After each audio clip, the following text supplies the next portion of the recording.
एक बार एक शहर में सोनपाल नाम का आदमी रहता था। सोनपाल बहुत गरीब आदमी था और अपनी रोजी रोटी कमाने के लिए शहर में ही टैक्सी चलाता था। सोनपाल के परिवार में उसकी बीवी राधा और 2 बच्चे थे। दिन भर टैक्सी चलाने के बाद भी बेचारा सोनपाल अपने बच्चों को नहीं पढ़ा पा रहा था। फिर भी सोनपाल हार नहीं मानता था, क्योंकि उसकी कमाई का यही एक जरिया था। एक दिन बेचारा सोनपाल थका हारा टैक्सी चला के घर आया तो सीधा अपनी बीवी के पास किचन में चला गया। राधा, सुना जरा। जी बताइए। बच्चों के भविष्य की चिंता मुझे सताए जा रही है। दोनों मुन्ना 5 साल के हो गए हैं। आखिर कब मैं इनका स्कूल में दाखिला करवाऊंगा, कुछ समझ नहीं आ रहा, इसलिए तुमसे पूछने चला आया। जी, बात तो आपकी सही है, लेकिन अगर हम पढ़ाना चाहें भी तो भला कैसे पढ़ाएं? टैक्सी चलाने से जितनी आपकी कमाई होती है वो तो सारी घर में ही चली जाती है, फिर बच्चों को पढ़ाना तो बहुत दूर की बात है। ये बोलकर राधा कुछ सोच में पड़ गई। एक रास्ता हो सकता है। क्या है वो रास्ता? मैं स्कूल में 8वीं क्लास तक पढ़ी हूँ, तो बच्चों को शुरुआती पढ़ाई पढ़ाना मेरे लिए उतना भी मुश्किल नहीं होगा। इतना तो मैं उन्हें पढ़ा ही सकती हूँ कि वो स्कूल में पढ़ने वाले 2nd क्लास के बच्चे जितने जानकार हो जाएं। लेकिन उनकी आगे की पढ़ाई? आप भी ना पूरी बात नहीं सुनते हो। हम दोनों को अभी से ही बचत चालू कर देनी चाहिए। 2 साल में तो इतने पैसे हो ही जाएंगे कि बच्चों को आगे की पढ़ाई के लिए स्कूल भेज सके। बात तो तुम्हारी एकदम 100% खरी है, लेकिन हम ये सब करेंगे कैसे? वो सब मेरा काम है, आप उसे मेरे ऊपर छोड़ दीजिए। उस दिन के बाद से सोनपाल और राधा ने अपने बच्चों की खातिर हर चीज और सुख सुविधा में अपनी बचत शुरू कर दी। अब सोनपाल अपने और अपनी बीवी के लिए सिर्फ एक आदमी का राशन लाता था, जिससे उसका एक आदमी के राशन का खर्चा बच जाता था और उन पैसों की बचत हो जाती थी। इसी तरह उसने हर चीज में बचत शुरू कर दी थी। नहाने के साबुन से लेकर दांत साफ करने के लिए टूथपेस्ट तक के खर्चे में सोनपाल ने बचत करनी शुरू कर दी थी। धीरे धीरे ऐसे जमा करते हुए सोनपाल को 1 साल बीत गया और उसने और राधा ने मिलकर करीब 8,000 रुपए बच्चों की पढ़ाई के लिए इकट्ठे भी कर लिए। सोनपाल की इस सफलता से उसकी बीवी राधा बहुत खुश हुई। देखा जी, मैंने कहा था ना कि अगर हम बचत शुरू करेंगे तो बच्चों की पढ़ाई का इंतजाम हो जाएगा। बस 1 साल और, तब तक दूसरे मुन्ने की भी फीस के लिए पैसे इकट्ठा हो जाएंगे और फिर हमारे बच्चे भी अच्छे स्कूल में पढ़ने जाएंगे। राधा की ये बात सुनकर सोनपाल की आंखों में खुशी के आंसू आ गए। सोनपाल अब अपनी पूरी जी जान से टैक्सी ड्राइविंग करने लगा, क्योंकि जितनी ज्यादा उसकी कमाई होगी उतनी ही ज्यादा उसकी बचत भी होगी। लेकिन जिंदगी में हर काम इतनी आसानी से पूरा नहीं होता, उसमें रोड़े तो आते ही हैं। सोनपाल की जिंदगी में भी कुछ ऐसा ही हुआ। सोनपाल के बेटे के साथ एक हादसा हो गया। हुआ यूं कि सोनपाल का बेटा बाजार से कुछ सामान लेने जा रहा था।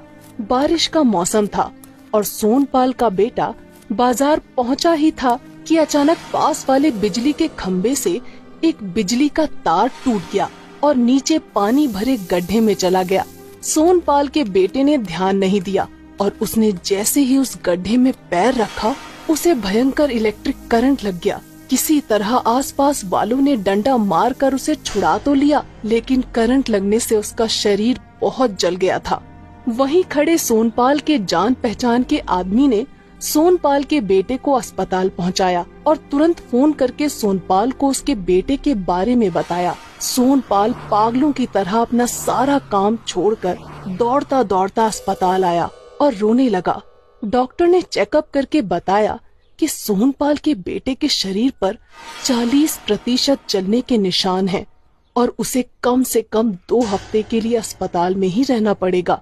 इतने समय तक सोनपाल के बेटे के अस्पताल में भर्ती होने के कारण उसकी बच्चों की पढ़ाई के लिए की गई सारी बचत बेटे के इलाज में ही चली गई।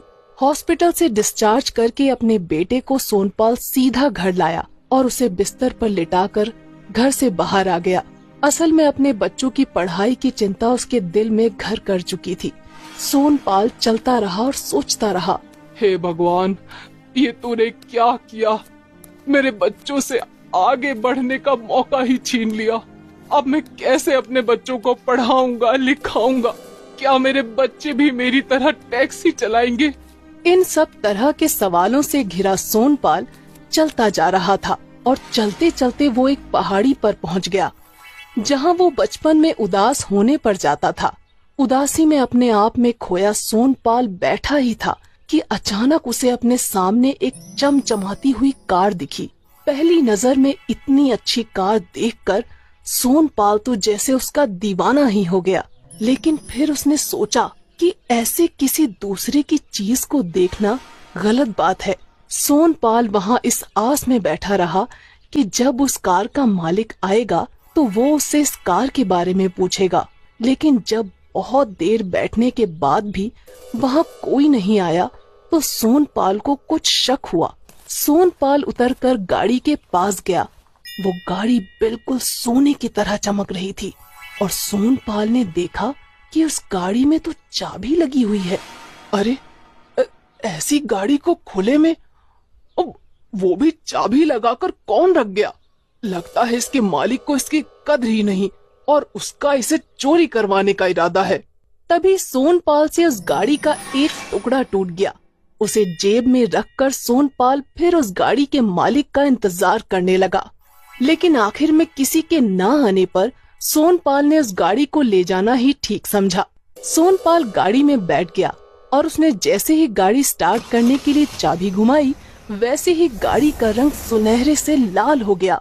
ये देखकर सोनपाल हैरान हो गया और साथ ही साथ डर भी गया। गाड़ी में आगे की तरफ एक डिक्की थी। सोनपाल को लगा कि इसमें जरूर इस गाड़ी के कागज होंगे और उसमें तो मालिक का नाम जरूर लिखा होगा। सोनपाल ने जैसे ही डिक्की खोली तो उसमें कागज की जगह एक सोने का सिक्का निकल आया। सोनपाल के तो जैसे होश ही उड़ गए।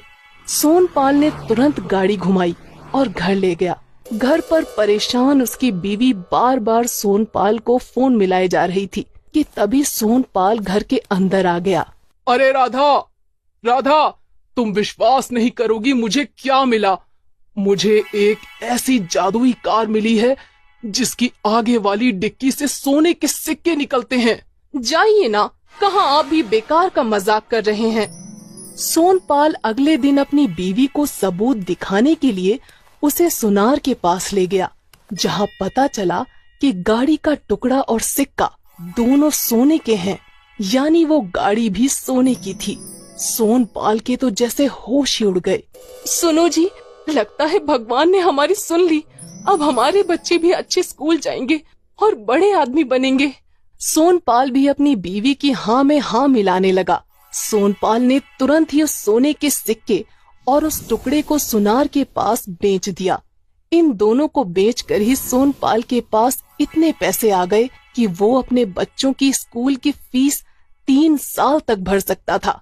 सोनपाल जितनी बार अपनी गाड़ी की डिक्की खोलता, उतनी बार उसकी डिक्की से एक सोने का सिक्का निकलता। सोनपाल ऐसी कार पाकर बहुत खुश था और जल्द ही सोनपाल बहुत अमीर हो गया। कल को टैक्सी ड्राइविंग करने वाला सोनपाल आज खुद एक बहुत बड़ी टैक्सी कंपनी का मालिक बन गया था। सोनपाल ने इसके साथ ही साथ कोरियर कंपनी भी खरीद ली थी। लेकिन आज भी दुनिया के लिए सोनपाल का ये राज ही था। एक जादुई सोने की कार जो हर बार एक डिक्की खोलने पर एक सोने का सिक्का देती थी और जो सोनपाल की अमीरी का कारण थी।